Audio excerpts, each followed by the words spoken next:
සමන්තා චක්කවාලේසු අත්‍රා ගච්ඡන්තු දේවතා සද්ධම්මං මුනි රාජස්ස සුනන්තු සග්ග මොක්ඛදං ධම්මස්සවන කාලෝ අයං බදන්තා ධම්මස්සවන කාලෝ අයං බදන්තා ධම්මස්සවන කාලෝ අයං බදන්තා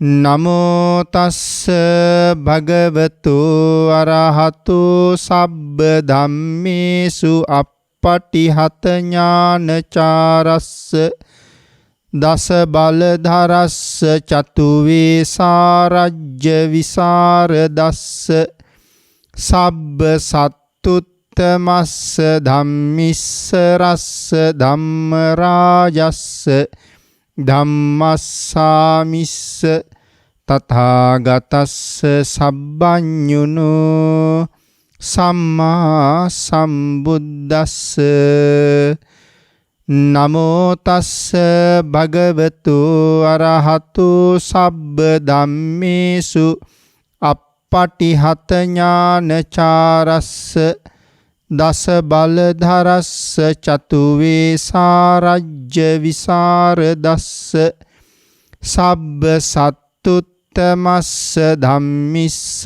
රස්ස ධම්ම රාජස්ස ධම්මස්සාමිස්ස තථාගතස්ස සබ්බඤුනෝ සම්මා සම්බුද්දස්ස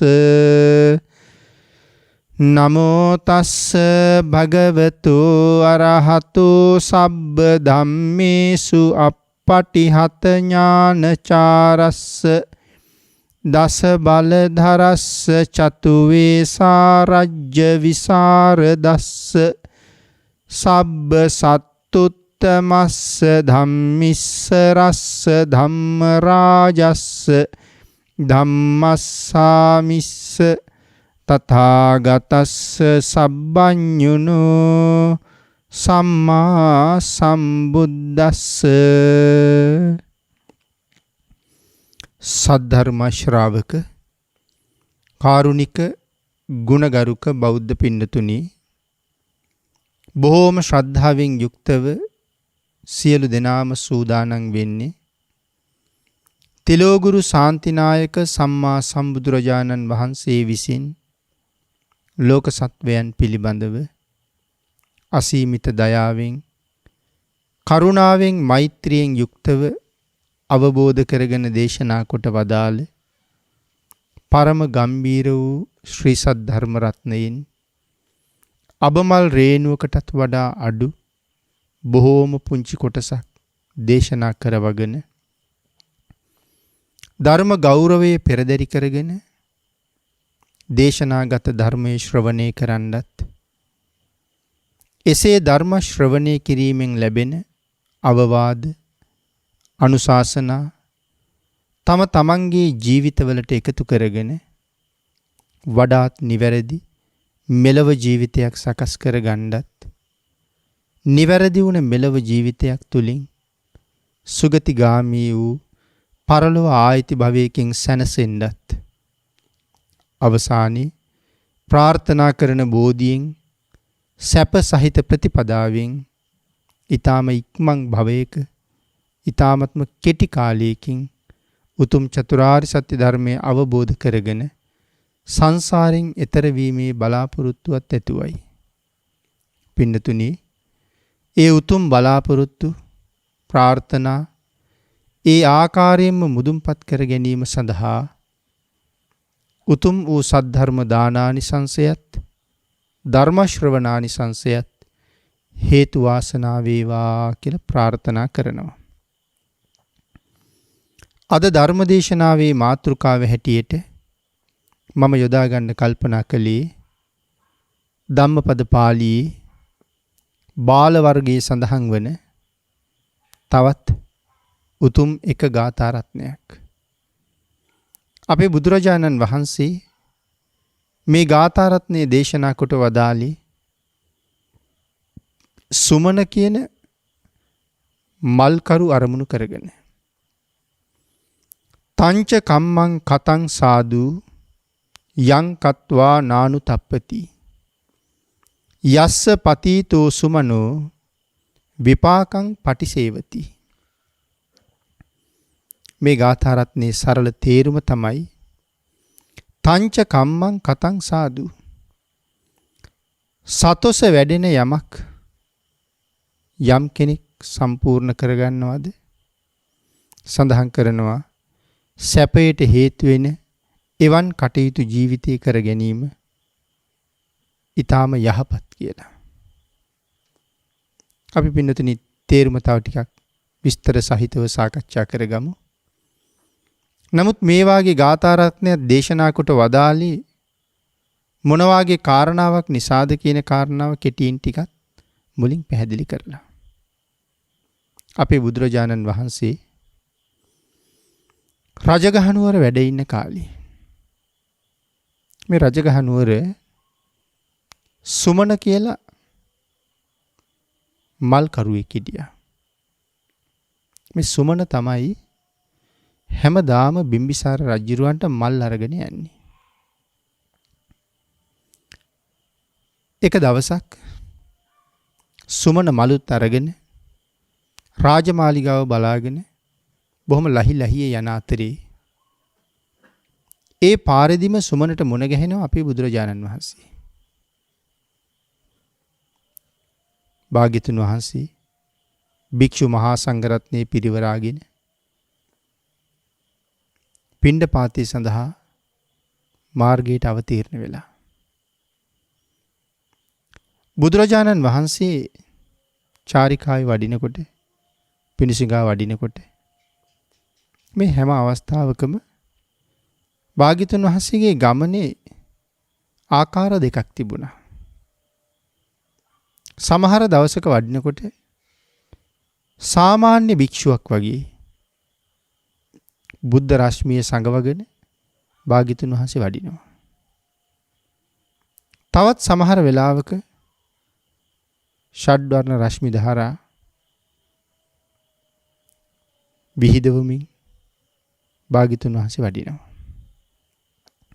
අපරිමිත බුද්ධ ලීලාව ඒ වෙලාවට හැමෝටම ප්‍රදර්ශනය වෙනවා. අහස මහ පොළොව කම්පා වෙනවා. සඳහන් කරනවනේ බුදුරජාණන් වහන්සේ සුගන්ධ කුටියෙන් එළියට වඩිනකොට බුද්ධ තේජානුභාවයෙන්ම වඩින වෙලාවට භාග්‍යතුන් වහන්සේට මේ ස්වභාව ධර්මයේ මොනතරම් සලකනවද? බුදුරජාණන් වහන්සේ වඩින මාර්ගය මොකක්ද කියලා තේරුම් අරගෙන ඒ මාර්ගයේ තියෙන උස්තැන් සියලුම තැන් යට යනවා. මිටි තැන් හැම එකක්ම ඉස්සෙනවා. උස්තැන් මිටි වෙනවා, මිටි තැන් ඉස්සෙනවා. ඒ කියන්නේ වලවල් මුකුත් තියෙන්නේ නැහැ. ඒ වගේම කඳු ගැට ගල් කැට ආදී කිසි දෙයක් තියෙන්නේත් නැහැ. ඒ සියලු දේවල් යට යනවා. මාර්ගයේ නිතර දූවිලි නැගෙන නිසා වැස්ස වලාහක දෙවියෝ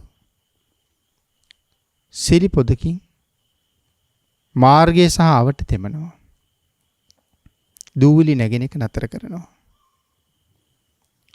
බොහොම නැවුම් බවක් ඇති කරනවා.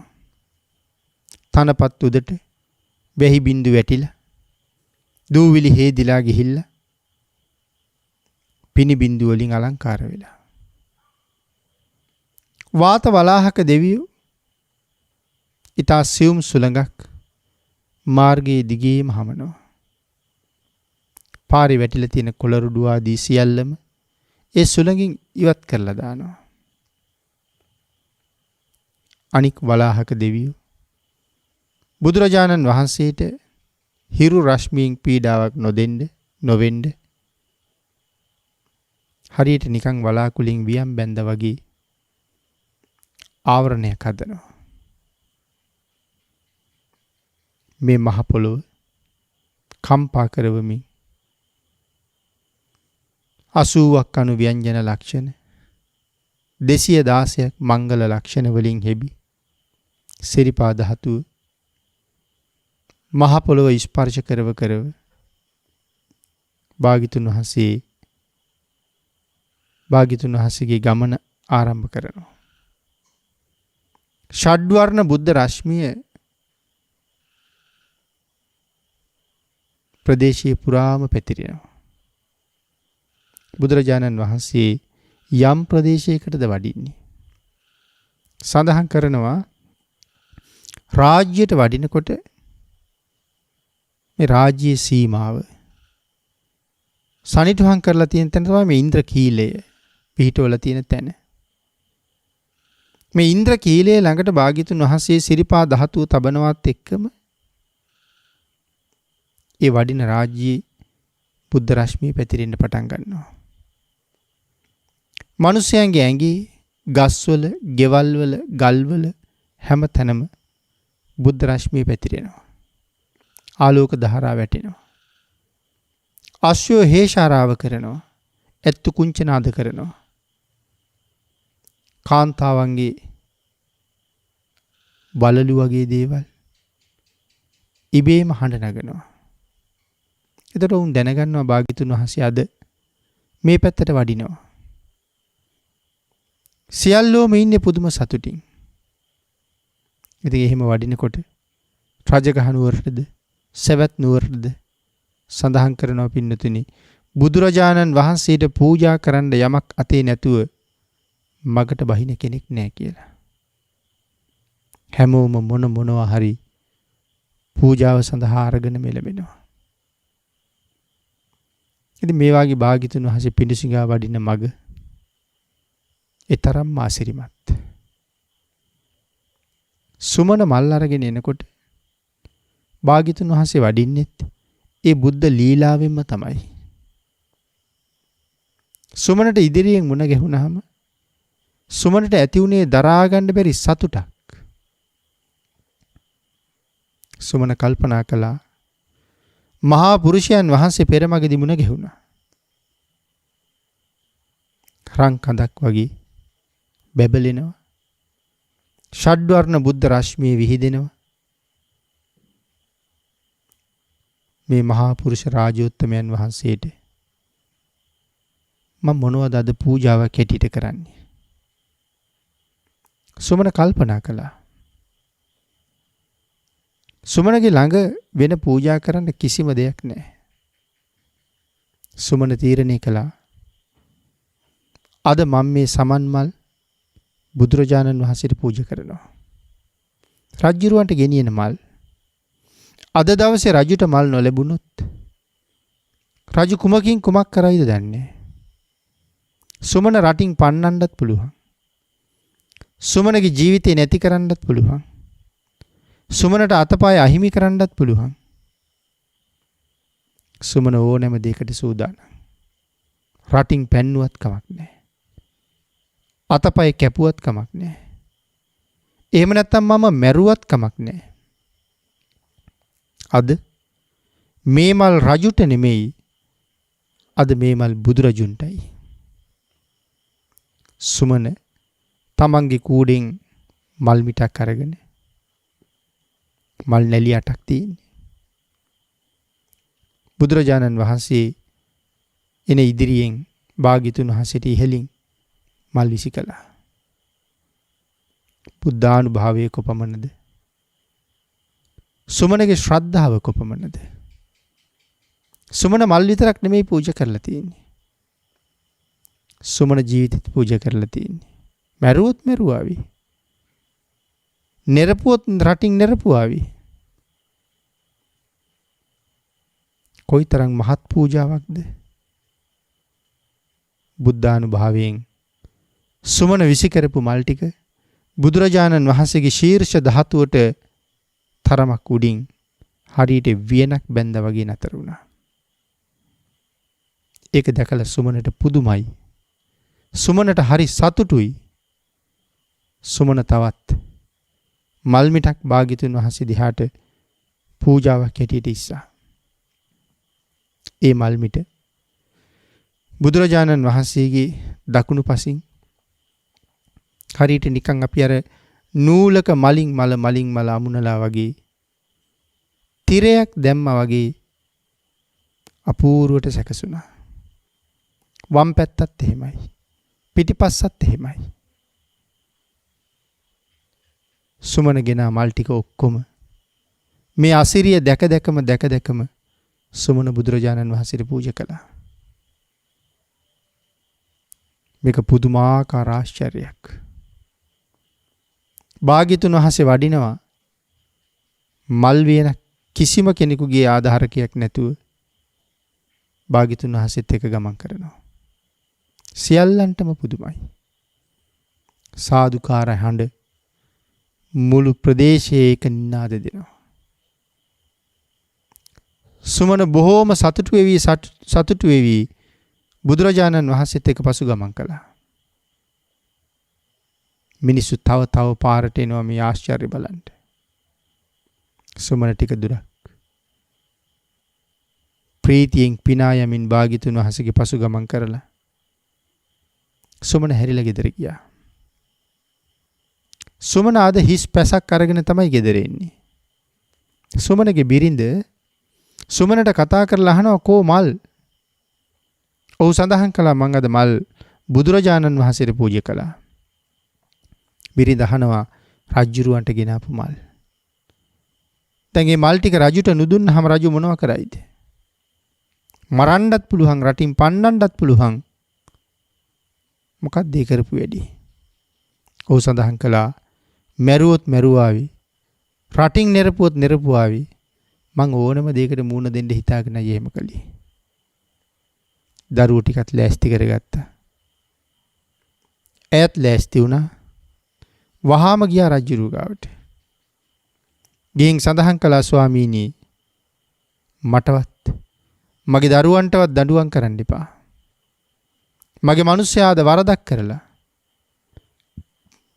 ඔබ වහන්සේට අරගෙන ආපු මල් මගදී බුදුරජාණන් වහන්සේට පූජා කරලා. අනේ ස්වාමීනි මම මේ ආවේ මගේ ජීවිතෙන් ඔහු අත්හැරලමයි. වරදක් වුණා නම් ඔහුට දඬුවම් කරනවා මිසක් මටත් මගේ දරුවන්ටත් දඬුවම් කරන්න එපා. අපි දැන් ඔහු අත්හැරලා ඉන්නේ.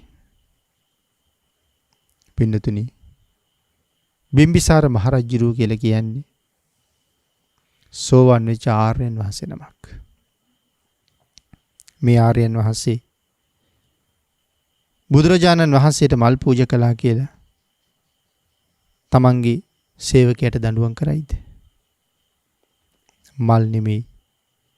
බිම්බිසාර රජුත් අවශ්‍ය නම් ජීවිතේ උනත් පූජා කරන්න සූදානම් කෙනෙක් බුදුරජාණන් වහන්සේ වෙනුවෙන්. නමුත් මේ අඥාන කාන්තාවගේ කතාව රජුත් සුමන සම්බන්ධයෙන් අමනාපයක් ඇයට පෙන්වුවා. ඒක මම ඔහුත් එක්ක බලා ගන්න. සුමනට පණිවිඩයක් ඇරියා. බුදුරජාණන් වහන්සේ ප්‍රධාන වීදියෙන් වැඩම කරමින් රජුරුවත් එක්ක රජමාලිගාවටම වැඩියා. සුමනට පණිවිඩයක් කරලා රජුත් ගියා මේ අසිරිය බලන්න. ඒ මහජනයාගේ ඒක නින්නාද කල කෝලාහලේ සාදුකාර හඬ රාජමාලිගාවට ඇහෙනවා. ඇයි මේ කියලා හොයලා බලලා රජුත් ගියා. ඉතින් බුදුරජාණන් වහන්සේ මාලිගාවට වැඩම කරගෙන ආව රජුරු. දානේ වළඳන්නේ මාලිගාව ඇතුළට ආරාධනා කළා. බුදුරජාණන් වහන්සේ ප්‍රතික්ෂේප කළා. සුමනට සතුටු වෙන්න. මහ ජනතාවට දැක බලා සතුටු වෙන්න මේ ආශ්චර්යමත් මල් වියන. රජුරු වහාම එළිය අසුන් පැනෙව්වා. බුද්ධ ප්‍රමුඛ මහා සංඝරත්නයට දන් දුන්නා. දානේ වළඳලා ඉවර වෙලා රජුරවන්ට පුණ්‍යානුමෝදනා කරලා මහා සංඝයත් එක්ක භාග්‍යතුන් වහන්සේ විහාරයට වැඩියා. සුගන්ධ කුටියට ඇතුල් වෙන තැන සුගන්ධ කුටියේ දොරටුවේ වැදිලා සමන් මල් වියන දොර ළඟ බිම වැටුණා. බිම්බිසාර රජුරු සුමන මාලිගාවට ගෙන්න ගත්තා. රජුරු සුමනගෙන් අහනවා මට ගෙන ආපු මල් බුදුරජාණන් වහන්සේට පූජා කළේ රජුට ගෙනියන දේ රජුට නුදුන්නොත් වෙන දේ නොදැනද කියලා ඇහුවා. සුමන සඳහන් කළා නෑ ස්වාමීනි. විය යුතු දේවල් කීපයක් තියෙනවා.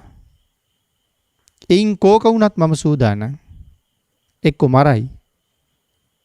නැත්තම් රටින් පන්නයි. එහෙම නැත්තම් අතප්පයක් කපයි. දඬුවම් කරයි. මං ඒ ඕනෑම දෙයකට සූදානම්.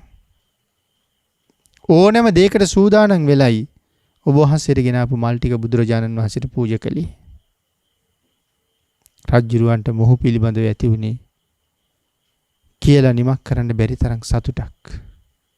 මොහු අද බුදුරජාණන් වහන්සේට පූජා කරලා තියෙන්නේ මල් විතරක් නෙමෙයි ජීවිතෙත් පූජා කරලා. අංගෝපාංගත් පූජා කරලා. අතපය කැපුවත් කැපුවාවි. ආන් ඒක නිසා රජුරුව ඔහුට සබ්බට්ටක කියලා දානයක් දුන්නා. අවශ්‍ය හැම දෙයින්ම අට දුන්නා. කාන්තාව 8 දෙනෙකුත් දුන්නා. මොකද ඔහුගේ බිරිඳ ඔහු අත්හැරලා ගිහිල්ලා. භික්ෂුන් වහන්සේලා මේ කාරණාව ධම්සභාවේ සාකච්ඡා කළා. බුදුරජාණන් වහන්සේට මතක් කළා. අන්න එදා තමයි අපි අර මාතෘකා කරගත්ත ගාථාව බුදුරජාණන් වහන්සේ දේශනා කළේ සුමන ගැන.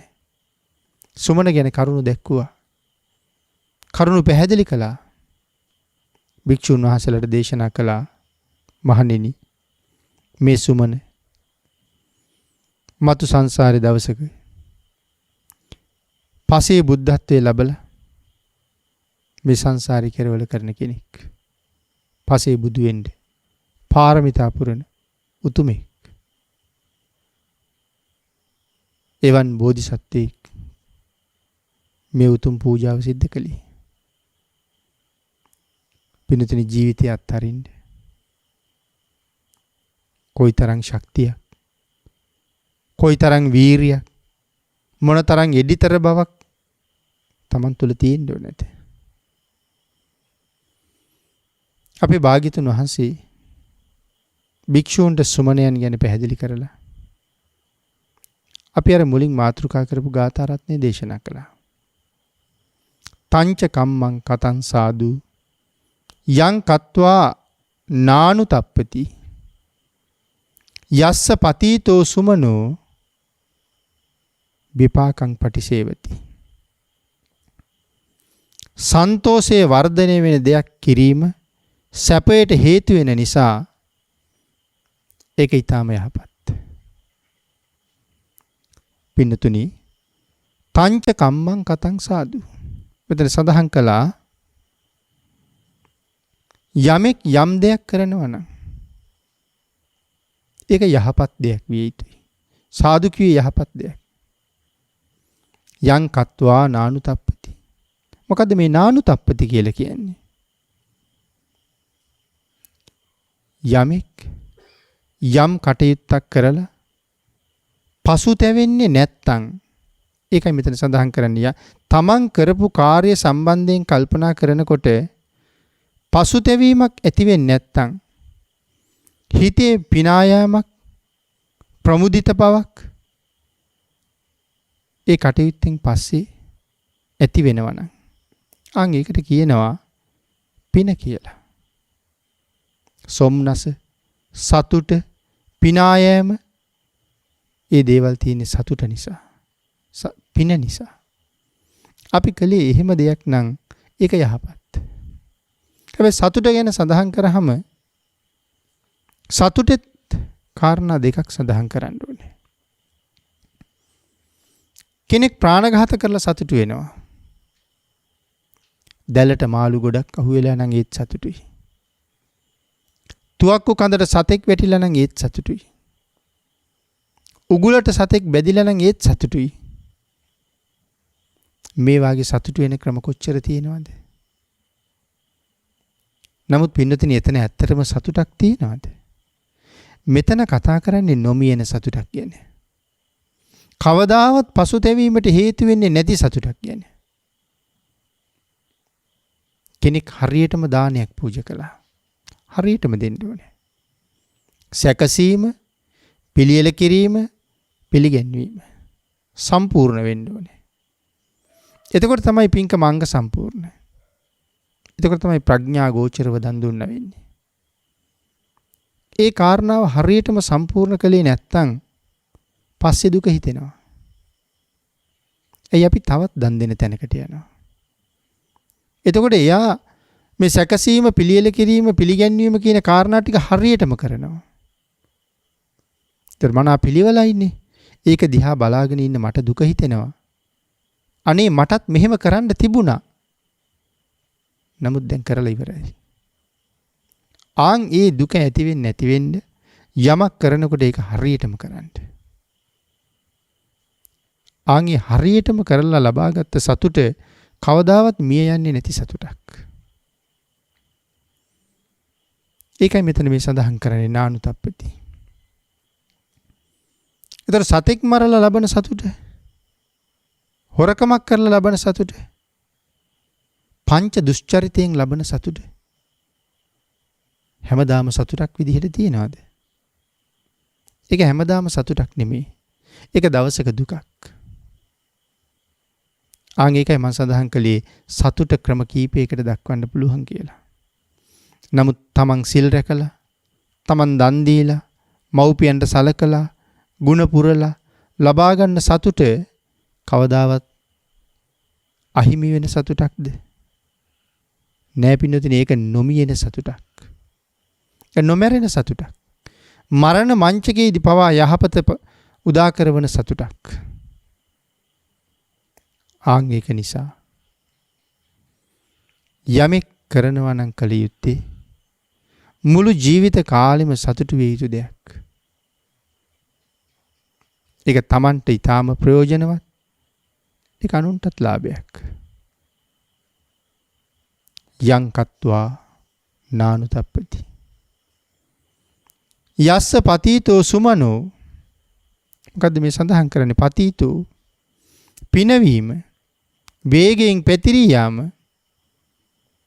පැනවීම සඳහන් කරනවා යහපත් කටයුත්තක් නිසා අපිට ඇති වෙන්නේ පුදුමාකාර සතුටක්. ඒ සතුට ගත සිත පුරා වේගයෙන් පැතිරිලා යනවා. පුදුම ප්‍රීතියක් ඇති වෙනවා. ඒක සඳහන් කරන යස්ස පතීතෝ සුමනෝ. යහපත් වූ ක්‍රියාවක් කරලා පුදුමාකාර සතුටක් ලබනවා. ඒක සමහරලාට දින ගාණක් මැරෙන්නේ නැතුව තියෙනවා. නොමියෙන සතුටක් දින ගාණක් තියෙනවා. මේ දැන් කළා වගේ ඒ සතුට මත පිහිටලා සැනසෙනවා. ඒක සඳහන් කළා වේගයෙන් පැතිරී යාම, පිනවීම යහපත් කටයුත්තක් නිසා මෙලොව ලැබෙන යසසද, පරලොව ලැබෙන උසස් සැපතද මෙනෙහි කරන විට ඇති වෙන සතුට. මෙලොව සැනසෙනවා. ඒකාන්තයෙන් දන්නවා මරණින් මත්තේ සුගතිගාමී වෙනවා. සතර පායේ වැටෙන්නේ කවදාවත්. ඒතර සුගතිය කොහොමද? ආන්ගේ සුගතියේ ඉපදිලා අති දීර්ඝ කාලයක් දිව්‍යමය සැප විඳ විඳ කටයුතු කරන්න පුළුවන් අවස්ථාවක් හම්බ වෙනවා. පින්නතුනි, මනුස්ස ලෝකේ සමහර පින්කම් තියෙනවා. දෙව්ලොවින් නැවත පෘථග්ජනයෙක් හැටියට මෙහෙට නොඑන්න කළ යුතු පින්කම්. දෙව්ලොව උපදිනවා පින් කරලා. හැබැයි පෘථග්ජනයෙක් හැටියට නෙමෙයි ආපහු වෙන්නේ. චුත වෙලා ආපහු සුගතියක් හැටියට මනුලොවට එන්න පුළුවන්. පෘථග්ජනයෙක් හැටියට එන්නේ. මෙලොව කළ හැකි සමහර පින්කම් කරලා ඊළඟ භවයේ තුන්වෙනි භවයකට යන්නේ පෘථග්ජනයෙක් හැටියට. මොකක්ද ඒ සුවිශේෂී පින? ධර්මය අධ්‍යයනය කිරීම. ධර්ම ශ්‍රවණය කිරීම. අපි කියමු මේ සංසාරයෙන් සතර අපායෙන් ඈතර වෙන්න නම් අඩුම තරමේ සෝවාන්වත් වෙන්න ඉපේ. යටත් පිරිසෙන් සෝවාන් ආර්ය මාර්ගඵලයේවත් ලබා ගත්තොත් තමයි සතර අපායෙන් නිදහස් කියලා සැනසෙන්න පුළුවන් වෙන්නේ. එතකොට මේ නිවන් මාගේ ලැබිය හැකි ලැබිය යුතු ලබන්න අමාරුම ආර්ය මාර්ගය තමයි සෝවාන් මාර්ගය. සෝවාන් වෙන්න තමයි අමාරු. සෝවාන් වුණාට පස්සේ සකදාගාමි අනාගාමි අරිහත් කියන තුන් ඵලය ලේසි කියලා කියන්නේ. ලේසි කියන්නේ මේ අපි බලාපොරොත්තු වෙන විදිහට ලේසි කියලා නෙමෙයි මේ කියන්නේ. නිකම්ම හම්බෙනව නෙමෙයි. ඒක නිසා තමයි සරියුත් මහරහතන් වහන්සේට යම් දායකයෙක් හම්බුනහම සාරිපුත්තයන් වහන්සේ මොන ක්‍රමෙන් හරි උත්සාහ කරන්නේ ඔහු සෝවාන් කරන්න. අනුකම්පාව, කරුණාව, මෛත්‍රිය අපායෙන් බේරන්න හදන්නේ. ඒක අමාරු වැඩක්. සඳහන් කරනවා යමෙක් සෝවාන් තත්වයට පත් කරන්න පුළුවන් වුණොත් ඊතුරු තුන් ඵලයේ සඳහාම මොග්ගල්ලාණන් වහන්සේට බාර දෙනවා කියලා. සෝවාන් කරනවට වඩා ඊතුරු තුන් ඵලෙම පහසුයි. සෝවාන් කිරීම පහසුයි.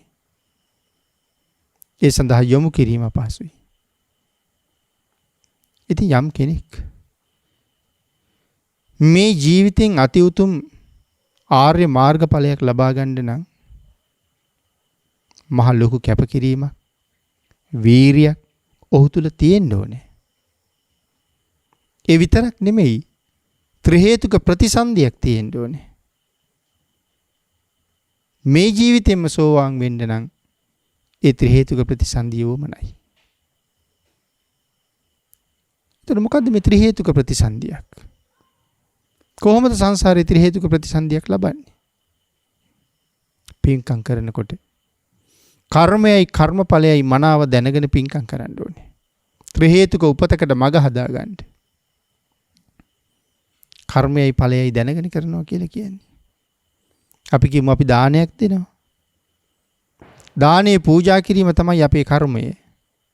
ක්‍රියාව ඒකයි. හැබැයි ඒක හරියට කරන්න ඕනේ. ඒතර දන්නවා හරියට කරාම මට මොනවද මේකෙන් ලැබෙන්නේ, මොනවද ඵලය? ඒකයි කර්මයයි ඵලයයි දන්නවා. අන්නදෝ බලදෝ හෝති, ආහාර දුන්නහම බලය ලැබෙනවා. ඒ විතරක් නෙමෙයි, තව පංචවිධ කාරණාවක් ලැබෙනවා. ආහාර පූජා කරාම මොනවද ලැබෙන පංචවිධ කාරණාව? ආයුෂය, වර්ණය, සැපය, බලය, ප්‍රඥාව. මෙලව දන් දුන්නහම දන් දානේ පිළිගන්න ප්‍රතිග්‍රාහකයන් වහන්සේලාගේ සීලමය ගුණය කොපමණද? ඒ ගුණස්කන්ධයේ පමණට අපට ලැබෙන ආනුභාවය ජීවිත අසංඛ්‍ය ගණන් වලින් විපාක දෙන්නේ. එතකොට දානයට මොනවද පූජා කරන්නේ? ඒ විවිධ පූජා ද්‍රව්‍යයන්, විවිධ ආහාර පාන, මේ දේවල් පූජා කරාම මට සසරට මොනවද ලැබෙන්නේ? එහෙම කාරණාව දැනගෙන පූජා කරාම පිළිතුරු ජීවිතේ බය නෑ. මම නිරෝගී වෙලා උපදින්න බෙහෙත් පූජා කළා. බඩගිනි වේදනා නොදැනෙන්න ආහාර පූජා කළා. වර්ණ සම්පත් ලබන්න වස්ත්‍ර පූජා කළා. යාන වාහන ලබන්න පාවහන් පූජා කළා. ධාරණ ශක්තිය රඳව ගන්න ආධාරක පූජා කළා. පාත්‍ර ආධාරක වගේ දේවල්. ඊට සිව්ම් ඥාන සිව්ම් නුවණ ලබන්න ඉදිකටු වගේ දේවල් පූජා කළා. දීර්ඝායුෂ භුක්ති විඳින්න පෙරහංකඩ වගේ දේවල් පූජා කරලා තියෙනවා. මහා ප්‍රඥාවල් ලබන්න සුවඳ පූජාවල් කරලා තියෙනවා. මේ විදිහට තමන් කරන පූජාව මොකක්ද? ඒ පූජාවෙන් සංසාරයට හම්බෙන විපාකය මොකක්ද? කර්මයයි ඵලයයි දෙකම දැනගෙන පූජාවක් කරනකොට ඒ තුල තියෙන පුදුම සතුටක්, ඒ තුල තියෙන පුදුම සම්පූර්ණ බවක්. එහෙම පින්කම් කරපු අය තමයි ත්‍රි හේතුක උපතකට පාර හදාගන්නේ. මම උදාහරණයක් මෙහෙම කිව්වොත් ඒක තේරුම් ගන්න. හැමදාම ගෙදර මල් වට්ටියක් පූජා කරනවා කියලා හිතමු. අම්මා තාත්තා දන්නවා මල් වට්ටියක් පූජා කරාම ඒක කොහොමද පූජා කරන්න ඕනේ? ප්‍රාර්ථනාවක් ගොනු කරනවා නම් කොහොමද කරන්න ඕනේ? මලකින් පූජා කරන්නේ සුවඳ. සුවඳ පූජාව අපිට ප්‍රඥාව ලබලා දෙන පින්කම. ප්‍රධාන පින්කම. ඊළඟට මේ මලෙන් වර්ණේ පූජා කරන්නත් පුළුවන්.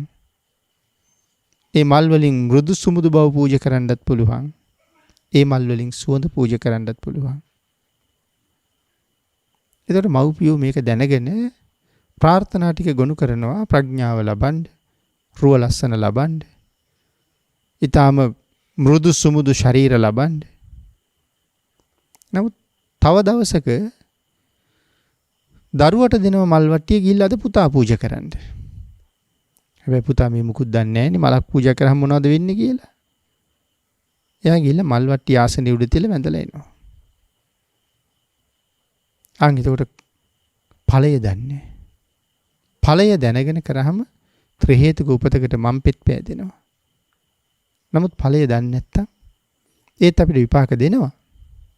නමුත් ඵලය දැනගෙන කරනවා නම් සතුට ප්‍රීතිය ප්‍රතිඵලය වැඩි. පින්නතුනි ත්‍රි හේතුක උපතක් මේ ජීවිතේ ලැබිලා නැත්තම් අපි දන්නේ නැහැනේ. උත්සාහ කරලා බලන්න මාර්ගඵලයකට යන්න පුළුවන්ද කියලා. එහෙම නැති වුණොත් අනිවාර්යෙන් දෙවෙනි ආත්මේ සෝවාන් වෙන්න පුළුවන් කුසල කර්මයක් තියෙනවා කියලා මම මතක් කළා. ඒ තමයි හොඳට බණ අහන එක. කොහොමද අහන්න ඕනේ? සෝතානුදත සූත්‍රයේ සඳහන් කරලා තියෙන විදිහට නිවැරදිව ධර්ම ශ්‍රවණය කරන්න ඕනේ. සුතා හොඳට අහන්න ඕනේ. දතා අහන ධර්මයේ හොඳට මතක තියාගන්න ඕනේ. ධාරණය කරගන්න ඕනේ. වචසා ಪರಿචිතා වචනයක් ගානේ අහන්න ඕනේ. අපි ඒවටයි පුරුදු වෙන්න ඕනේ. වචනයක් ගානේ. මේ වචන ඉවර වෙනකොට ඊළඟ වචනේ අහන්න ඕනේ. ඒ වචන ඉවර වෙනකොට ඊළඟ වචනෙට හිත යොමු වෙන්න ඕනේ වෙන දේවල් වලට නෙමෙයි. එතකොට තමයි ධර්ම ශ්‍රවණය කිරීම භාවනාවක් වෙන්නේ. වචසා ಪರಿචිතා මනසානුපෙක්කිතා. තුන්වෙනි පියවරේදී සඳහන් කරනවා තමන් දැනගත්ත ධර්මයේ තමන්ගේ භාෂාවෙන් තේරුම් ගන්න කියලා. එතකොට මෙතෙක් අහපු ධර්මයේ දේශනා කළේ තමන්ගේ භාෂාවෙන් නෙමේද? හරියටම ධර්මයේ අධ්‍යයනය කරනවා නම් සඳහන් කරලා තියෙන්නේ මූලික පියවරවල් තුනම පාලියෙන් කරන්න කියලා. දේශනා කරන්න ඕනෙත් පාලියෙන්. එතකොට ශ්‍රවණය කරන්න වෙන්නෙත් පාලියෙන්. එතකොට ශ්‍රාවකයාට ඒක තේරෙන්න ඕනේ. භාග්‍යතුන් වහන්සේගේ උතුම් බුද්ධ භාෂිතේ තම තමන්ටම කියවලා මනාව දැන ඉගෙන ගන්න. ඒ දැනුම අපිට නෑ කියලා කියන්නේ පුදුමාකාර අසරණ බවක්. පුදුම අසරණ බවක්. ඒ ධර්මයේ දැනගන්න ධර්මයේ අධ්‍යයනය කරගන්න හැකියාවක් නෑ. බණ අහන බව ඇත්ත. යම් කාරණාවක් සම්බන්ධයෙන් සැක ඉපදුනොත් මේක තියෙන්නේ කොහෙද? මොන ත්‍රිපිටකයේ කොතනද? කාරණාව හොයාගත්ත පොත අරගෙන තමන්ම බලාගත්තාම කිසිම සැකයක් නැහැ. ඉතින් මේ ටික කරන්න දැනුම මදි. උනන්දුනේ නැහැ. සංසාරයෙන් එතර වෙන්න මගක් හොයන්න උනන්දුනාට වඩා සංසාරේ තව කාලාන්තරයක් නතර වෙන්න පාරවල් හොයන්න උනන්දුනා. අධ්‍යාපන කටයුතු කරන කාලේ පාලි භාෂාවක් ටිකක් ඉගෙනගෙන තිබුණා නම් මොන ලාභයක්ද කියලා දැන් හිතෙන්නේ නැද්ද? නමුත් හුඟක් අය කියන්නේ පාලි අමාරුයි කියලා ඉගෙන ගන්න. ඉතින් මම කියන්නේ දැන් විභාගයේ ලියලා මාස 3ක් යනකොට ජපන් ඉගෙන ගන්න.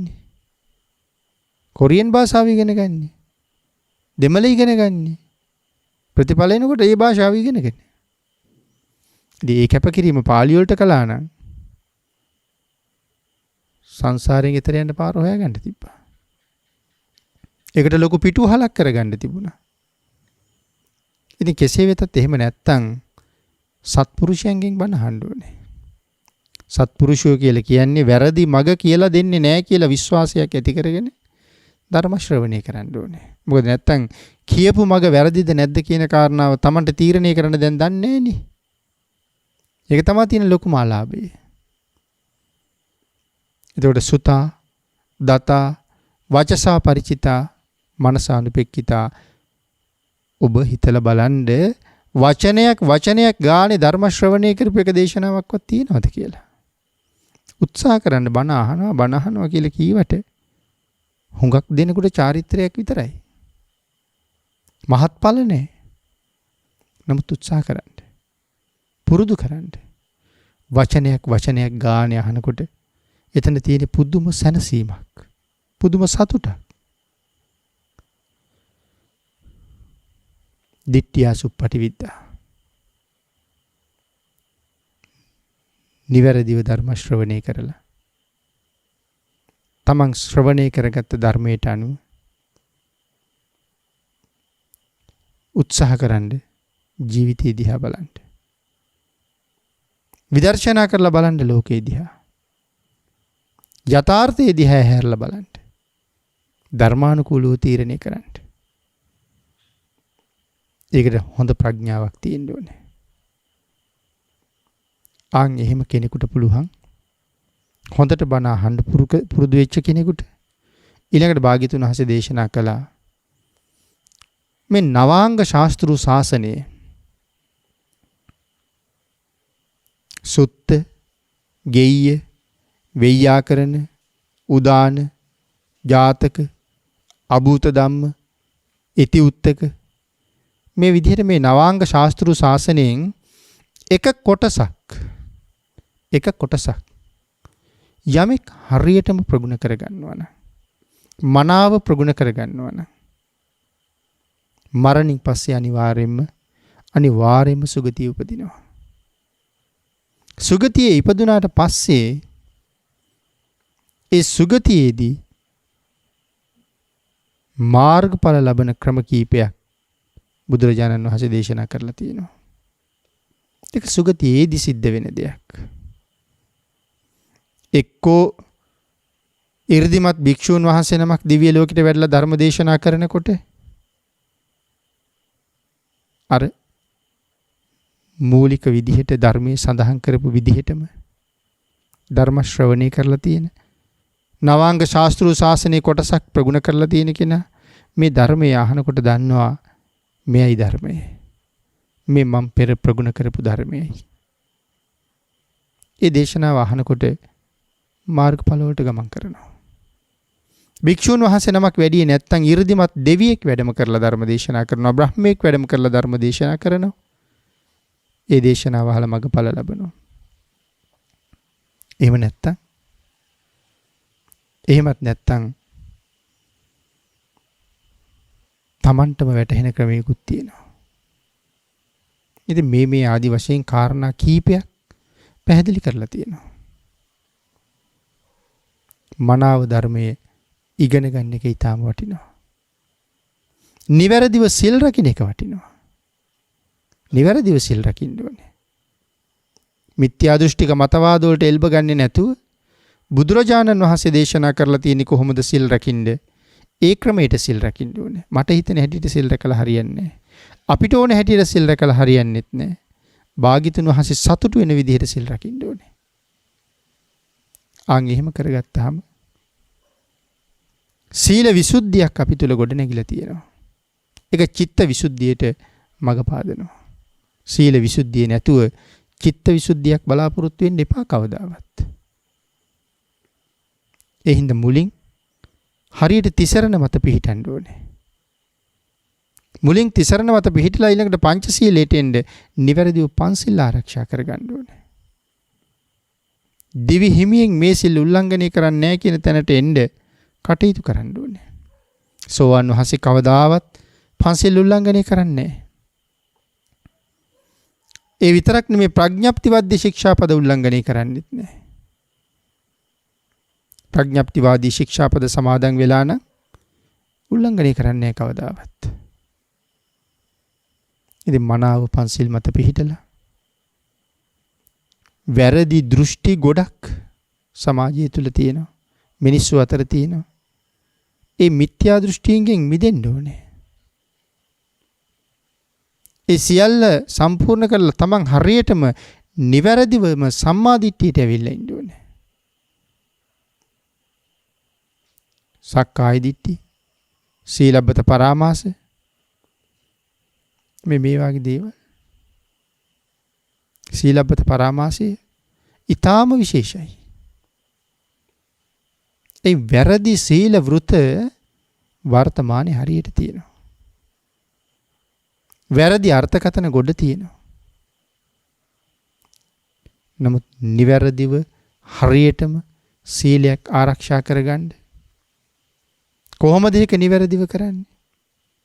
කොහොමද පංචශීලයේ හරියටම ආරක්ෂා කරන්නේ? ඒවා අපි දන්නවා.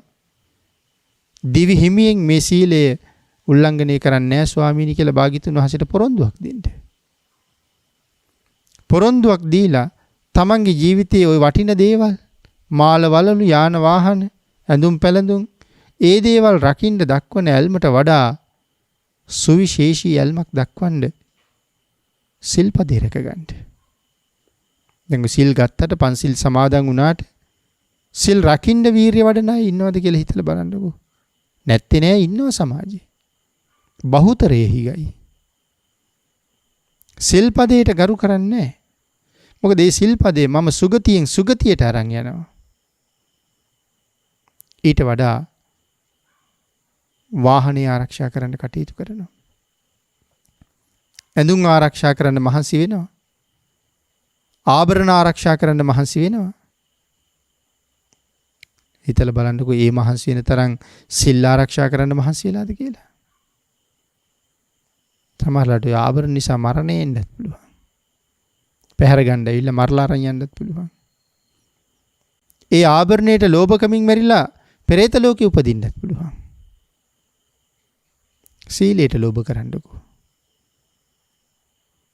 සීලයට රැකවරණයක් දෙන්න.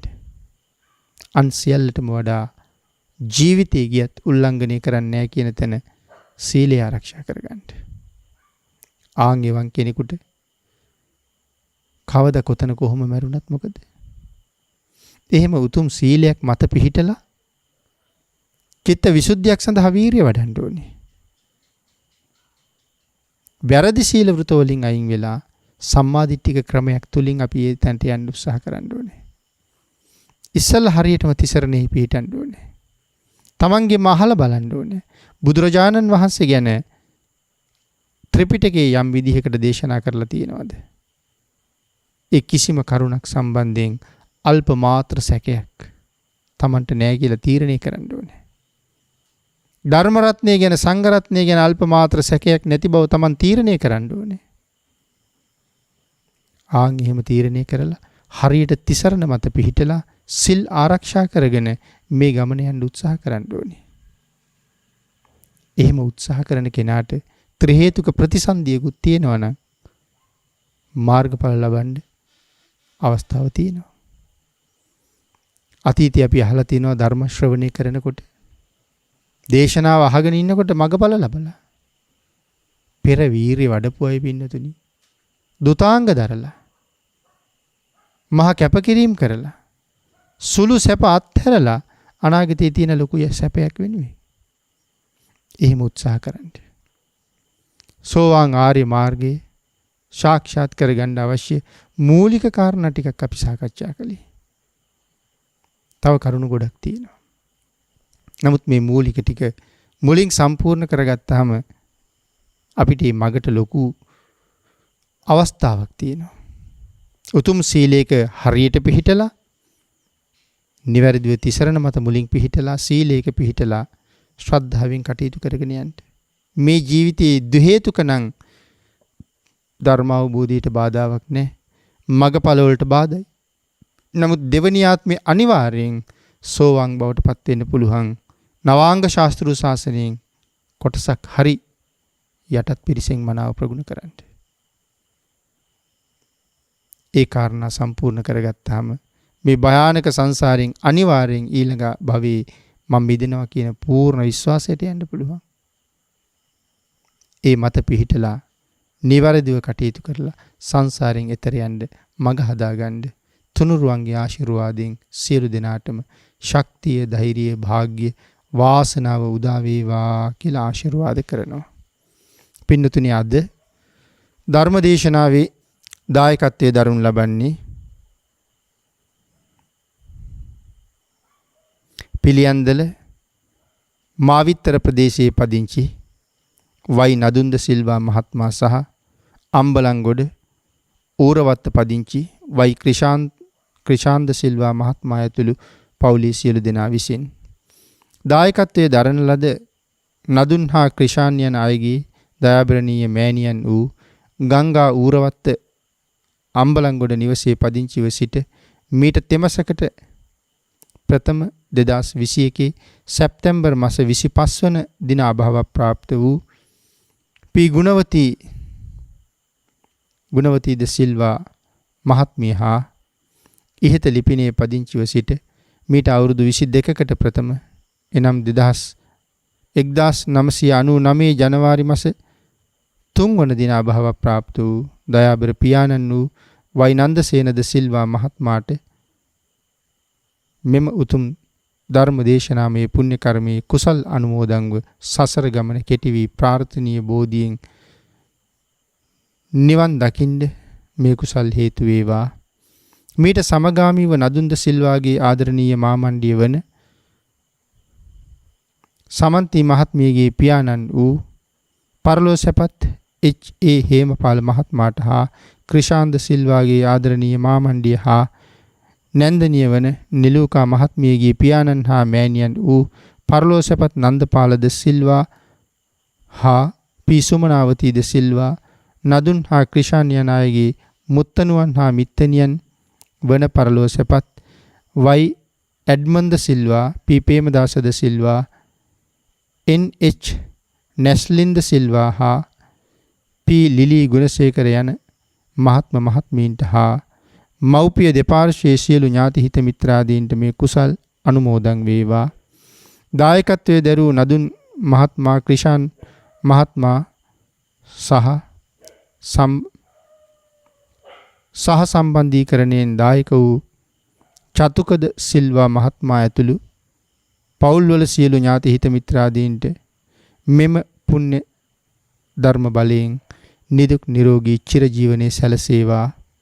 එසේම රවිඳු, සොමිඳු, දනිඳු, ගනුල හා සකිඳු ඇතුළු දරුවන්ගේ අධ්‍යාපන කටයුතු සාර්ථක වේවා. සියලු දෙනාට සසර කෙරවල නිවන් පිණිසම මේ කුසල් හේතු වේවා. මාගා ඉංජිනේරු පුද්ගලික සමාගමේ අධ්‍යක්ෂ මණ්ඩලය හා සියලුම කාර්ය මණ්ඩලයටත් නිදුක් නිරෝගී දීර්ඝායුෂ භාවය ලැබේවා. ඔවුන්ගේ නමින් මිය පරලොව සැපත් වුණ සියලු දෙනාට හා ආයතනයේ සේවයේ කටයුතු වල සිට මියගිය සියලු දෙනාට නිවන් සුව පිණිස මේ කුසල් හේතු වේවා. ගෞරවනීය දේශකයන්න් වහන්සේටද මේ පුණ්‍ය ශක්තියෙන් නිදුක් නිරෝගී භාවයේ චිරජීවනයේ දීර්ඝායුෂ සැලසේවා. ප්‍රාර්ථනීය බෝධියකින් උතුම් නිවනින් සැනසෙන්න ලැබේවා කියලා අපටත් පුණ්‍යානුමෝදනා කරලා තියෙනවා. සියලුම ලෝකවාසී, ලක්වැසි, ලෝවැසි මිනිසයන් සියලු දෙනාටමද මේ සියලු පුණ්‍ය ධර්මයන් අනුමෝදන් වේවා. දෙවි දේවතාවුන් වහන්සේලාටද බ්‍රහ්ම රාජ මණ්ඩලයටද මේ පින් අනුමෝදන් වේවා. ධර්මදේශනාවේ පුණ්‍ය මහිමයෙන් සසර කෙටි වී ප්‍රාර්ථනීය බෝධියෙන් නිවන් දකින්න වාග්ය උදා වේවා. මිත්‍යා දෘෂ්ටික කිසියම් යමෙක් අමනුෂ්‍යයෙක් වේවා අපෙන් පින් බලාපොරොත්තු වෙනවා නම් සම්මා දිට්ඨික භාවයටපත් වෙලා අපි අනුමෝදන් කරන කුසල් ලබාගෙන ඒ අයත් නිවනින් සැනසේවා කියලා ප්‍රාර්ථනා කරමු. දේශනාවේ දායකත්වයේ දරන සත්පුරුෂ පින්වත් පිරිස පින් අනුමෝදන් කළ සියලු දෙනාටම පින් අනුමෝදන් වේවා. ආශිර්වාද කළ සියලු දෙනාටම රත්නත්‍රී ආශිර්වාදයෙන් නිදුක් නිරෝගී භාවයේ චිරජීවනයේ උදා වේවා. ඊ타ම ඉක්මන් භවයක ඊ타මත්ම කෙටි කාලයකින් සැප සහිත ප්‍රතිපදාවකින් උතුම් චතුරාර්ය සත්‍ය ධර්මය අවබෝධ කරගෙන සසරින් එතර වෙන්න මේ පුණ්‍ය ධර්මයන් හේතු වාසනා වේවා කියලා ප්‍රාර්ථනා කරමු.